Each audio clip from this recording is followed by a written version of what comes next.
مفتي صاحب د کورنۍ سره د ده بچي عبدالله سره به موږ تاسو ټول ولاړ وو او د خپل قومي غورځنګ سره به ولاړ یو.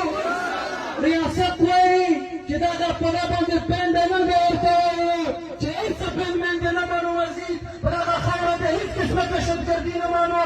مونږ پښتون یو، پښتون به وو تر اټک تر کابله تر اټکه یو افغان یو انشاءالله چې څومره ظلمونه به کړي وي د هغې د حساب ورسره روان دی.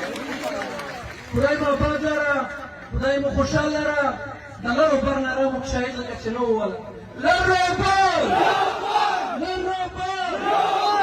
ډېره مننه. خدای مو آباد لره، خدای مو خوشحال لره.